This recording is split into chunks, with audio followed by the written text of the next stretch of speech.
নমস্কার, আমি জ্যোতিষ সম্রাট বিনয় শাস্ত্রী। আশা করি ঈশ্বরের কৃপায় আপনারা ভালোই আছেন। আজকে আমার ভিডিওর আলোচ্য বিষয় বৃশ্চিক রাশি বা লগ্নের অনুরাধা নক্ষত্রে যাদের জন্ম তাদের ফেব্রুয়ারি মাস কেমন যাবে। এইখানে তিনটে নক্ষত্র আছে, আপনারা জানেন, বিশাখা, অনুরাধা এবং জ্যেষ্ঠা। তার মধ্যে অনুরাধা নক্ষত্রের আমি বলবো, বিশাখা অলরেডি আমি বলেছি। তাহলে অনুরাধা নক্ষত্রের অধিপতি হচ্ছে দেবগুরু গ্রহরাজ শনিদেব। এই শনিদেব এখন নিজ নক্ষত্রে বসে আছে 26 নক্ষত্রে। তাই 26 মানে আপনার জন্ম নক্ষত্র। তাই জন্ম নক্ষত্রে যে গ্রহই থাকবে সে আপনাকে শুভ ফল দেবে। কোন দিক থেকে? বিশেষ করে শরীর স্বাস্থ্যে, মন মানসিকতা, এই সবের দিক থেকে। যে কোনো কাজে সাকসেস হওয়া, পরিশ্রমের বিনিময়ে যথেষ্ট উপার্জন করা, কর্মে আপনার এনার্জি বৃদ্ধি হওয়া, এইগুলো আপনি সব পাবেন। এই শনিদেব বৃশ্চিক রাশি বা লগ্নের সাপেক্ষে পঞ্চমে বসে আছে, ফলে সন্তানের ডেভেলপমেন্ট হওয়া।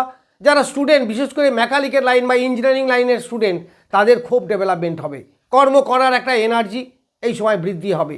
প্রেম প্রীতির ব্যাপারে খুব একটা ডেভেলপমেন্ট হবে সেরকম নয়, বরং কিছু প্রেম এই সময় ব্রেক আপ হয়ে যেতে পারে। আপনারা সতর্কতা অবলম্বন করবেন।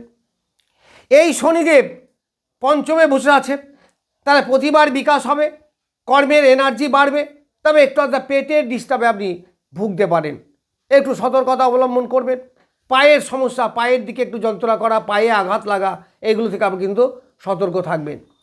এরপর দেবগুরু বৃহস্পতি দারুণ ভালো ফল দেবে আপনাকে, অষ্টমে বসে আছে। তাহলে বৃশ্চিক রাশি বা লগ্নের রাজ্যকারী গ্রহ হচ্ছে এই বৃহস্পতি। বসে আছে কোথায়? অষ্টমে। যে ঘরে বসবে সেই ঘরটাকে আলোকিত করবে। তাহলে অষ্টম থেকে আপনার যারা অকাল সায়েন্সের ব্যবসা করে, লয়ার, জ্যোতিষী, সুদের ব্যবসা, এই ধরনের, তাদের দারুণ ডেভেলপমেন্ট হবে। আবার এই অষ্টমে বসে থেকে দ্বিতীয় দৃষ্টি দিচ্ছে, অর্থাৎ উত্তরাধিকারী সূত্রে অর্থপ্রাপ্তি, কোনো মৃত ব্যক্তির অর্থপ্রাপ্তি, শরীর স্বাস্থ্যে প্রাইভেট পার্টে যাদের রোগ আছে তা ডেভেলপ করবে, অর্থাৎ ভালো হয়ে যাবে, কিওর হয়ে যাওয়ার একটা যথেষ্ট জায়গা আপনার আছে। এই অষ্টম থেকে আপনার লোন, যাদের লোন টোন এই সমস্ত করা আছে, অনেক দিন থেকে শোধ করতে পারছেন না, এই সময় কিন্তু শোধ করার একটা ভালো জায়গা আপনি পাবেন। পরিবার নিয়ে সুখে শান্তিতে থাকার একটা ভালো জায়গা পাবেন, কারণ বৃহস্পতি অষ্টমে থেকে দ্বিতীয় কানেকশন করছে। বা যে ঘরে বৃহস্পতি দৃষ্টি দেবে সেই ঘরের ডেভেলপমেন্ট হবে। আবার এই দ্বিতীয় ঘর মানে ধনু রাশি, সেটা কিন্তু বৃহস্পতির নিজের ঘর। তাই নিজের ঘরে যেহেতু বৃহস্পতি দৃষ্টি দিচ্ছে, তাহলে নিশ্চিতভাবে আপনাকে বলা যেতে পারে যে আপনি পরিবার নিয়ে, আত্মীয়বর্ণ নিয়ে সুখে সংসার করতে পারবেন। আবার যারা বাক্যবীচে ব্যবসা করেন, যেমন কোনো মেডিকেল রিপ্রেজেন্টেটিভ বা এজেন্সি বা জ্যোতিষ, লয়ার, এদের কিন্তু যথেষ্ট ডেভেলপমেন্ট হবে এই সময়ে। এই মাধ্যমে অর্থ ইনকাম আপনার যথেষ্ট ভালো হবে। অর্থাৎ দেবগুরু বৃহস্পতি আপনাকে অনেকটা ডেভেলপমেন্টের জায়গায় এনে দেবে এই ফেব্রুয়ারি মাসে, কারণ বৃহস্পতি নিজ নক্ষত্রে আছে। পুনর্বসু নক্ষত্র, বৃহস্পতি নিজের নক্ষত্র, বৃহস্পতি নিজেই নিজের নক্ষত্রে আছে, আবার নিজের ঘরের দৃষ্টি দিচ্ছে, যথেষ্ট ডেভেলপমেন্ট আপনার হবে। আবার এই বৃহস্পতি চতুর্থে দৃষ্টি দিচ্ছে। চতুর্থ মানে কি? সংসার। চতুর্থ মানে মাতৃদেবী। চতুর্থ মানে গৃহ। এই সময় কোনো গৃহ ক্রয় করা, গৃহ তৈরি করা, এইগুলো ভালো। আবার শরীর স্বাস্থ্য, মন মানসিকতা, এগুলো আপনার বেশ ভালো যাবে। তারপরে আমি যাব লগ্নপতি মঙ্গল। এই লগ্নপতি মঙ্গল এখন 22 নক্ষত্রে আছে। আবার এই মঙ্গল 23শে ফেব্রুয়ারি অর্থাৎ শেষের দিকে নিজ নক্ষত্রে যাবে। তাহলে লগ্নপতি ষষ্ঠপতি তুঙ্গ ক্ষেত্রে, নিজ নক্ষত্রে। তারপর 23শে ফেব্রুয়ারির পরে 40-42 দিন মতো আপনি দারুণ ফলাফল পাবেন, কারণ মঙ্গল যতদিন এক কথাই এই 23 নক্ষত্রে থাকবে। আবার নক্ষত্র পরিবর্তন করবে, তখন আমি ভিডিও করব। এখন খুব ভালো ফল পাবে ফেব্রুয়ারির শেষের দিক থেকে। তার আগে পর্যন্ত চন্দ্রের নক্ষত্র আছে 22 নক্ষত্র। এই 22 নক্ষত্র আপনাকে বেশ ভালো ফল দেবে, চন্দ্রের নক্ষত্র। আবার এই সময়ে আপনার সাধক তারা মানে ধর্মের মতি হওয়া, ঈশ্বরের প্রতি আস্থা বৃদ্ধি হওয়া, কর্মক্ষেত্রে ডেভেলপ হওয়া, এইগুলো আপনি এই সময় পাবেন। কোনো অসুস্থতায় থাকলে সুস্থ হয়ে যাওয়া, এইগুলো আপনি এই সময়ে পাবেন। রবি আছে 22 নক্ষত্রে। আবার 7ই ফেব্রুয়ারি যাবে 23 নক্ষত্র। তার মানে কি? তুঙ্গ গ্রহ মঙ্গলের নক্ষত্র। রবি কি? দশমপতি। তাহলে মান, যশ, খ্যাতি, কর্মের ডেভেলপমেন্ট, এইগুলো আপনি সব পাবেন। যেহেতু দশমপতি লগ্নপতি নক্ষত্রে আছে, আবার লগ্নপতি তুঙ্গ অবস্থায় নিজ নক্ষত্রে যখন যাবে, তখন আপনি সাংঘাতিক ভালো ফল পাবেন। আপনার কর্মে ডেভেলপমেন্ট দারুণভাবে দিয়ে যাবে। এই মঙ্গলের নক্ষত্রে যতদিন থাকবে রবি, পিতার সঙ্গে সুসম্পর্ক বৃদ্ধি হওয়া, পিতার কাছ থেকে ডেভেলপমেন্ট হওয়া, যারা চাকরি করেন অফিসে বসের সঙ্গে সুসম্পর্ক বৃদ্ধি, এইগুলো আপনি সব পাবেন। আবার যারা প্রোডাক্টিভ ব্যবসা করেন, হাতের কাজ করেন, তাদের তো দারুণ ভালো উপকার হবে, দারুণ ভালো ডেভেলপমেন্ট হবে। শরীর স্বাস্থ্য, কারণ তৃতীয় থেকে আমাদের আয়ুর বিচারও করা হয়, ফলে শরীর স্বাস্থ্য, মন মানসিকতা, লগ্নপতি নিজে সেখানে বসে আছে, যথেষ্ট ভালো ফল আপনি এই সময়ে পাবেন। আবার মঙ্গল শুক্র এখানে যুক্ত আছে, আবার বুধ চতুর্গ্রহ যোগ। তাহলে বুধ এখন 23 নক্ষত্রে, শুক্র 23 নক্ষত্র, অলরেডি মঙ্গলের নক্ষত্র ঢুকে গেছে।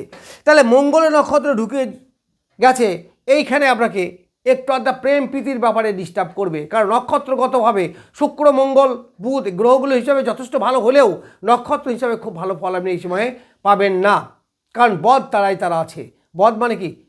শরীর স্বাস্থ্যে ডিস্টার্ব করা, এইগুলো কিন্তু করতে পারে। যারা বিশেষ করে গাড়ি ঘোড়া চালান একটু সতর্কতা অবলম্বন করবেন এই সময়টা। আবার রাহু আছে 24 নক্ষত্রে, তার নিজের নক্ষত্রে। তার নিজের নক্ষত্রে থাকলে রাহু কেমন ফল দেবে?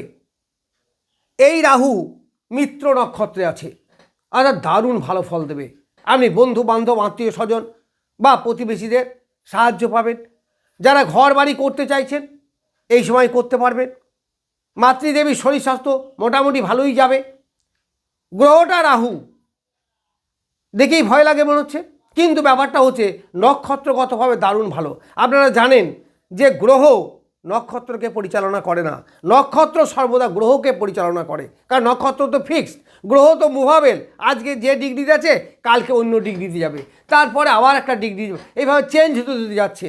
ফলে কোন চরণে পড়ছে, ফলে গ্রহের যে রেজাল্ট সেটা কিন্তু যে কোনো সময়ে ভেরিয়েবল, অর্থাৎ চেঞ্জ হবে, একটা থেকে আরেকটা চেঞ্জ হবে। কিন্তু নক্ষত্র যতদিন এখানে থাকবে, এই নক্ষত্রে থাকবে, ততদিন ফল কিন্তু আপনার ফিক্সড। ফলে রবি, মঙ্গল, রাহু এরা কিন্তু যথেষ্ট ভালো ফল আপনাকে দেবে। তাহলে অনুরাধা নক্ষত্রে যাদের জাতক, সেই সমস্ত জাতক জাতিকারা অনেক দিক থেকে ভালো ফল পাবেন। প্রথম কথা হচ্ছে বৃহস্পতি আপনাকে দারুণ ভালো ফল দেবে। শনিদেব নক্ষত্রপতি, সেও দারুণ ফল দেবে। আবার রবি মঙ্গল 23 নক্ষত্রে দারুণ ভালো ফল দেবে। কিন্তু ব্যাপারটা হচ্ছে যে শুক্র যখন 23 নক্ষত্রে যাবে তখন প্রেম প্রীতির ব্যাপারে একটু ঝামেলা, ঝঞ্ঝাট, অশান্তি এইগুলো হতে পারে। অনেক প্রেম ডেভেলপ করবে না, বরং আপনার ব্রেকআপ হয়ে যাওয়ার একটা চান্স। ফলে প্রেম প্রীতির ব্যাপারে যারা আছেন একটু সতর্কতা অবলম্বন করবে। এরপর বলা যায় যে 22 নক্ষত্রে আছে এখন মঙ্গল এবং রবি। তাহলে 7ই ফেব্রুয়ারি আগে পর্যন্ত রবি কার ফল দেবে? 22 নক্ষত্রের ফল দেবে। এই 22 নক্ষত্রের ফল যখন দেবে তখন যত ডেভেলপমেন্ট করবে 23 নক্ষত্রে গিয়ে ডেভেলপমেন্ট অবশ্যই হবে, কিন্তু তার সঙ্গে সঙ্গে একটু সংগ্রাম, ঝামেলা, ঝঞ্ঝাট এইগুলো কিন্তু থাকবে। কারণ 23 নক্ষত্রটা মঙ্গলের নক্ষত্র, আবার মঙ্গল তুঙ্গ ক্ষেত্রে আছে, আবার লগ্নপতি, সব দিক থেকেই শুভ, কিন্তু তারাগতভাবে বা নক্ষত্রগতভাবে খুব একটা শুভ কিন্তু আপনাদের নয়। তাহলে আমি আরেকবার ফ্রেশলি বলে দিচ্ছি যে এই অনুরাধা নক্ষত্রে যাদের জন্ম তারা কিন্তু 23 নক্ষত্রে খুব একটা ভালো ফল পাবেন না, কারণ নক্ষত্রগতভাবে খুব একটা ভালো ফল নয়। তবে যেহেতু ওই নক্ষত্রের অধিপতি মঙ্গল তুঙ্গ অবস্থায় আছে এবং লগ্নপতি শুভ গ্রহ, ফলে কিছুটা ভালো ফল পাবেন। তবে অন্যান্য তারারা যতটা ভালো ফল পাবে অতটা কিন্তু নয়। এইবার আপনার দশমে আছে কেতু। কেতু আছে কত? 11 নক্ষত্র। যাদের প্রায় গুপ্ত কোনো রোগে ভুগছিলেন সেখান থেকে আপনি কিওর হতে পারবেন, কারণ রোগ থেকে মুক্তি পাওয়ার একটা জায়গা, কিওর হওয়ার একটা ভালো জায়গা এই সময় কেতু দেবে। অনেক পুরনো রোগে যারা ভুগছিলেন সেই সময় দেবে, এইবার দেখবেন রোগটা ধরা পড়বে এবং সেটা কিওর হয়ে যাবে। 2 নম্বর, কর্মস্থলে আপনার ডেভেলপমেন্ট হবে। যে কর্মে গুপ্ত শত্রু ছিল, কর্মের অনেকে ক্ষতি করার চেষ্টা করেছিল, তারা কিন্তু আর করবে না। তারা এখন দেখবেন আপনার থেকে দূরে গেছে, অর্থাৎ আপনার যে শত্রু যদি থেকে থাকে কর্মস্থলে, সেই শত্রু কিন্তু এখন বিলুপ্ত হয়ে যাবে, অর্থাৎ আপনি ফ্রেশলি ব্যবসা করতে পারবেন। আবার মঙ্গল তুঙ্গ ক্ষেত্রে আছে, রবি সঙ্গে যুক্ত হয়ে আছে, ফলে কি যে কর্মক্ষেত্রে আপনার ডেভেলপমেন্ট হবে, মান যশ খ্যাতি এইগুলো আপনারা পাবেন। যাই হোক, আমি অনুরাধা নক্ষত্রে যাদের জন্ম তাদের সম্বন্ধে কিছু বললাম। নমস্কার, আজ এই পর্যন্তই।